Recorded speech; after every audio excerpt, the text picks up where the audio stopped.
मित्रों नमस्कार। दस्तक जिंदगी पर आपका स्वागत है।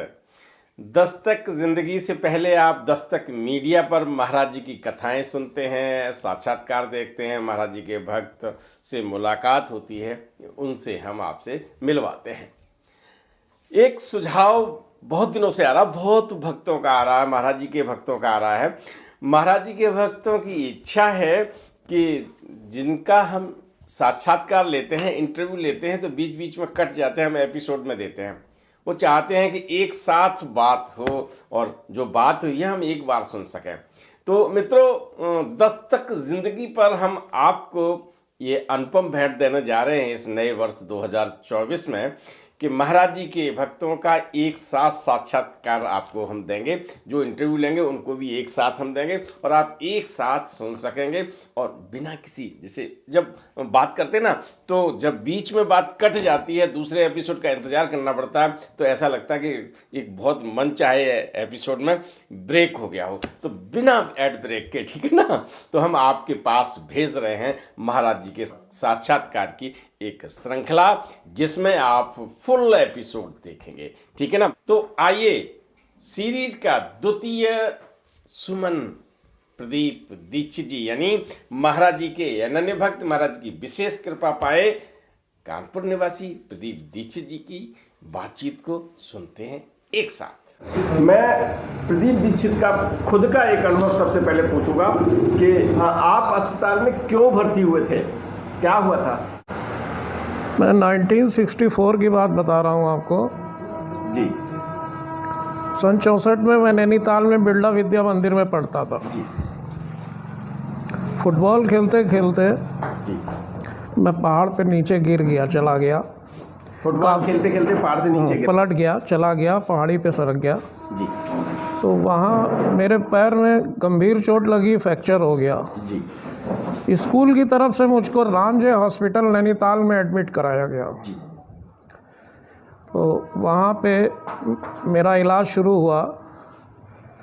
8-10 दिन बाद देखता हूँ कि एक दिन महाराज जी सामने चले आ रहे हैं। अच्छा। उसके पूर्व भी मैं अपने पिताजी के साथ कैंची आश्रम गया था। पिताजी का शुभ नाम क्या है? मेरे पिताजी का शुभ नाम पड़ता है राजकुमार दीक्षित। अच्छा। मैं उनका बेटा हूँ जी। और उन्होंने मेरे को पढ़ने के लिए नैनीताल भेजा था। तो वहाँ पे हॉस्पिटल में एडमिट होने के बाद एक दिन महाराज जी प्रकट हुए। उन्होंने कहा कि बेटा तेरे चोट लग गई। हॉस्पिटल में? जी, हॉस्पिटल आके उन्होंने मुझसे कहा। अच्छा। बैठ के बाद कहा महाराज जी चोट लगी। बोले तू चिंता मत कर, कल चलने लगेगा। मतलब जैसा लोग स्वप्न में देखते हैं वैसा हुआ था या स्वयं आए थे? नहीं, स्वयं आए थे, मेरे सर पे हाथ फेरा, बोले तू चिंता। मानव जीवन में उस समय जी जी जी जी जी जी आप बहुत बड़ी बात है। स्वप्न की बात नहीं है, यह यथार्थ है। बात नहीं है, स्वप्न के भी हमने आपको सुनवाए हैं। और आज आप सुन रहे हैं, आप पढ़ने भेजे थे और फुटबॉल खेली है ना, खेलनी चाहिए, पढ़ने के साथ खेलना भी चाहिए। तो सुनिए अनुभव। तो महाराज जी के ये कहने के बाद मेरे पास एक असिस्टेंट डॉक्टर खड़े थे, नर्स खड़ी थी। तो उन डॉक्टर महोदय ने कहा कि ये कल नहीं चल पाएगा, इसको ठीक होने में कम से कम 6 महीने लगेंगे। डॉक्टर ने बाबा जी से कहा? जी, जो पास में खड़े थे जी। तो महाराज जी ने कहा नहीं, ये कल चलेगा, अपने पैरों पे चलेगा। अच्छा। कौन से पैर में चोट लगी थी? दाहिने पैर पे। जी जी जी। तो मुझको महाराज जी सर पे हाथ फेरा और चले गए। और उसके दूसरे दिन सुबह क्या होता है कि नर्स मेरे को बॉडी वॉश करा के गीले तौलिए से कपड़े वपड़े चेंज करके जी एक खेलने को छोटा सा खिलौना दे दिया उसने मेरे को। मैं छोटा था उस वक्त। कितनी उम्र थी आपकी? उस वक्त रही होगी, मैं 8 साल का रहा होऊंगा। 8 साल का? हाँ। अच्छा। तो वो खेलते खेलते खिलौना पलंग से नीचे गिर गया। तो उसे उठाने के प्रयास में मैं खुद पलंग से नीचे गिर गया।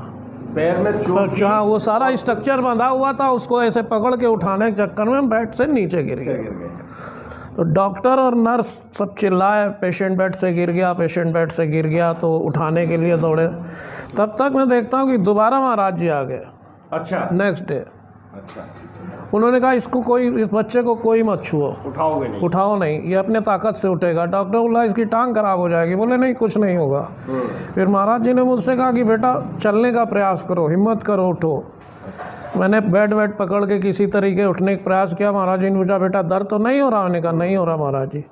बोले अब 2-3 चक्कर धीरे धीरे बैठ के लगाओ अपने पकड़ के। अच्छा। उन्होंने मुझको चलवाया, किसी को हाथ नहीं लगाने दिया, बोले अपनी ताकत से चलो, चलो कोशिश करो। तो मैंने 2-3 चक्कर धीरे धीरे लगाए। बोले दर्द तो नहीं हुआ? मैंने कहा नहीं हुआ महाराज।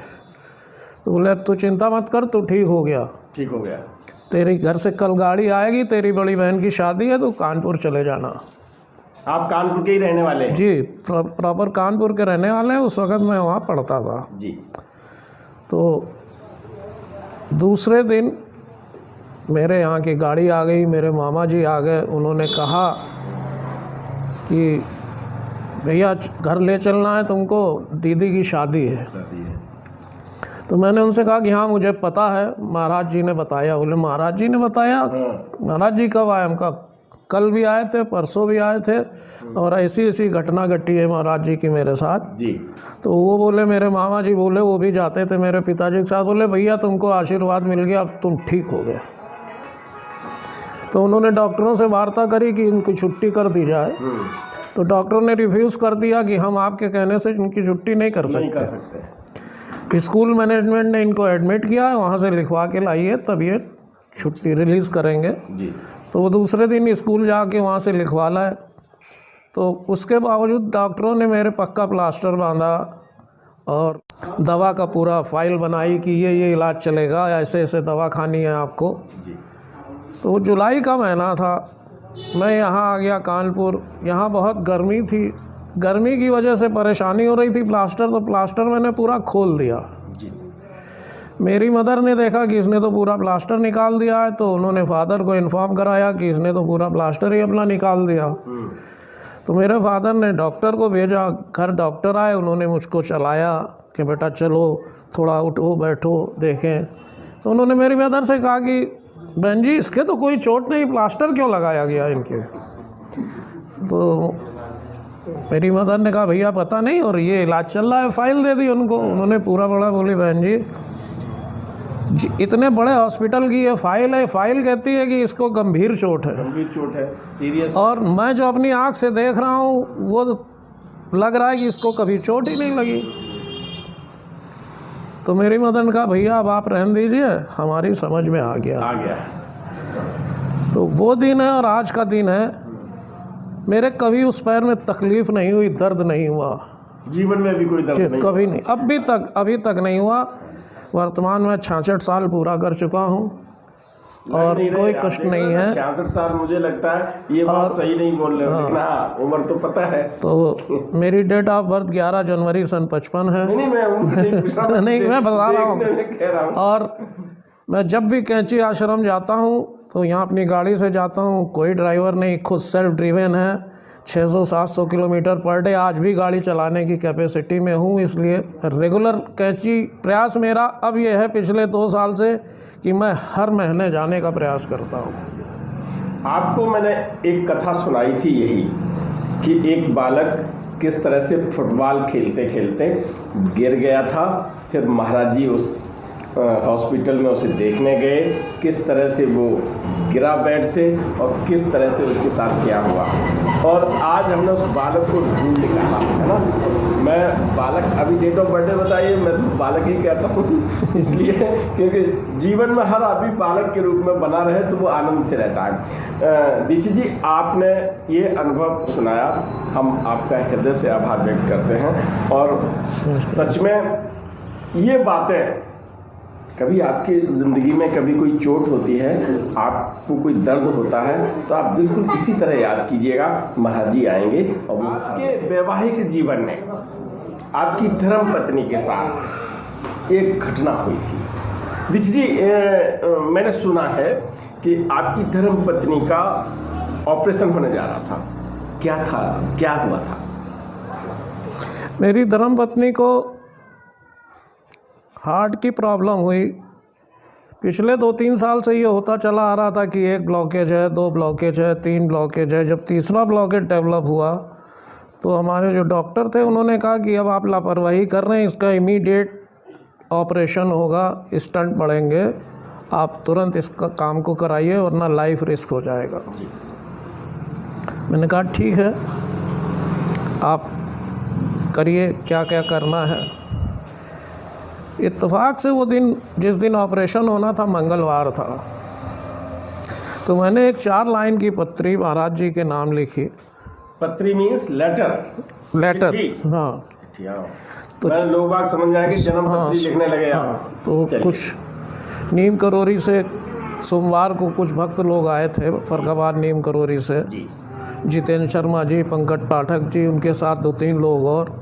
तो मैंने कहा भैया एक काम करिएगा कि ये पत्र मेरा महाराज जी के विग्रह पे मंगलवार को सुबह 7 बजे रख दीजिएगा।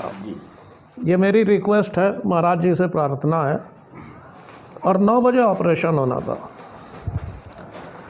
सोमवार को आपकी पत्र उनको सौंप दी उन्होंने। मंगलवार को सुबह मंदिर में विग्रह में महाराज जी को अर्पित कर दी।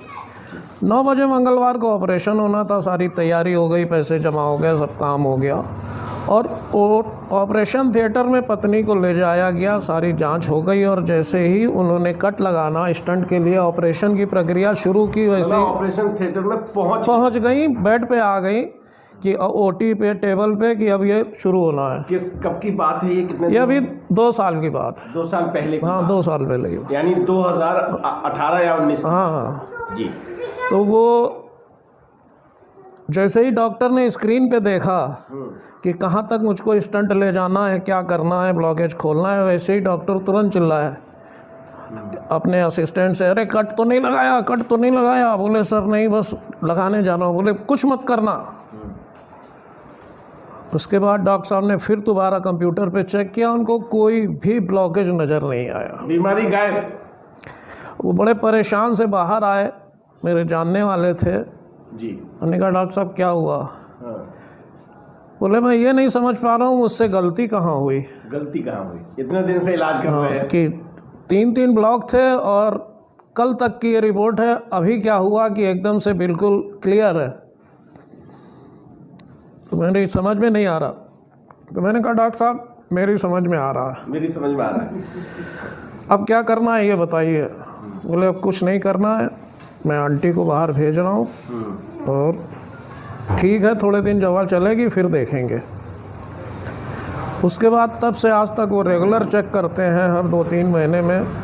उन्हें कोई तकलीफ़ नहीं है, कोई ब्लॉकेज नहीं है, कोई परेशानी नहीं है। नहीं तो आप क्या समझ रहे हैं ये हुआ? मैं इसको ये समझता हूँ, ये मानता हूँ कि मेरा जो अटूट विश्वास है महाराज जी के प्रति जी, वो और दृढ़ होता चला जा रहा है और महाराज जी का आशीर्वाद मुझको मिलता रहता है। 8 वर्ष की उम्र में आपकी चोट लगी थी जी। तो स्वयं चले आए थे। तो 2 वर्ष पहले जब पत्नी का ऑपरेशन हुआ तो क्या समझ रहे हैं महाराज जी? आए, क्या हुआ, कैसे हुआ? नहीं, इस बारे में मैं कुछ नहीं कह सकता, लेकिन आभास ज़रूर इस बात का होता है कि मेरी परेशानी विपत्तियों में महाराज जी का आशीर्वाद ज़रूर प्राप्त होता है। मैं उनको याद करता हूँ तो कुछ न कुछ सहायता मिलती है, सहयोग मिलता है। उनका आशीर्वाद से वो विपत्ति दूर होती है। मित्रों, आपको जब कभी कोई कष्ट होता है आप हमसे भी शेयर करते हैं और आप दूर दूर तक देश विदेश में बैठकर आप ये कहते हैं कि मेरे पास मैं अभी आ नहीं सकता, यूएसए या कहीं खाड़ी के देश में मैं, पूरे विश्व से फ़ोन पे बात होती है और आप कहते हैं मेरे साथ ये समस्या चल रही है। या कुछ ऐसे भी लोग हैं जो ये कहते हैं कि हम कैंची धाम नहीं जा पा रहे हैं, वृंदावन धाम नहीं जा पा रहे हैं, मेरे पास आर्थिक समस्या है। ये ऐसी समस्या है जिनको हर आदमी के साथ लगी रहती है। लेकिन आप एक खत लिख सकते हैं, आप एक चिट्ठी भेज सकते हैं, आप अपनी बात, अगर आपके पास खत लिखने की भी मजबूरी है, आप नहीं लिख पा रहे हैं, है ना, तो क्या करेंगे? महाराज जी का चित्र है, रखो, दीपक जगाओ और अपनी बात कह दो। मेरा पूरा विश्वास है, दीक्षित जी की आपने बात सुनी, बहुत सारी कथाएं मैंने सुनाई, उन सब के द्वारा मैं आपसे एक ही बात कहना चाहूँगा कि आपके महाराज जी कष्ट हर ही लेंगे। तो किसी अंधविश्वास में मत पड़िएगा। बहुत सारे, मैं इस एपिसोड के माध्यम से आपसे कहना चाहूँगा कि बहुत से नेट पर और माध्यम हैं जिनसे संपर्क किया जाता है। आप लोग भी उन लोगों के चक्कर में पड़ते हैं। कोई कहता है मेरे खाते में इतने पैसे डाल दीजिए, यहाँ दे दीजिए, मैं आपका ये कर दूँगा, वो कर दूँगा। कुछ नहीं होता। आप अपनी बात स्वयं कहिएगा। आप अपने, हम कहते हैं हम बाबा नीम करोड़ी को मानते हैं, आप किसी को मानते हो, आप दुर्गा जी को मानते हो, शंकर जी को मानते हो, जिस देवता को मानते हो उसको ही आप वहाँ बिठाइए और अपनी बात कहिए। मेरा दृढ़ विश्वास है कि आपके कष्ट वो हर ही लेंगे। शायद मेरी बात आपको अच्छी लगी हो। तो फिर अभी मेरी एक शिकायत थी कि मैं अपील नहीं करता हूँ कि सब्सक्राइब करें या लाइक करें या शेयर करें। मैं आपसे हाथ जोड़ के आज यहाँ कानपुर में बैठा हूँ। आप महाराज जी के चित्र देख रहे हैं, महाराज जी के भक्त बैठे हैं जिन्होंने सशरीर दर्शन किए और आज भी वो दर्शन करते हैं। तो इनके माध्यम में बैठ के आप ये मत समझिए मुझे कोई घमंड, मैं कान पकड़ के माफ़ी भी मांगता हूँ, मैंने नहीं किया। मैं आज कह रहा हूँ आप इसको शेयर करिए, सब्सक्राइब करिए, अगर नहीं किसी ने किया तो सब्सक्राइब कर लीजिएगा। और ये सब कुछ अगर महाराज जी की गाथाएं पहुँचाएंगे तो आपको भी वीडियो पसंद आए तो लाइक कीजिए, शेयर कीजिए, सब्सक्राइब बटन पर क्लिक करके चैनल को सब्सक्राइब करें और बेल आइकन दबाना बिल्कुल ना भूलें ताकि हमारे अपडेट वीडियो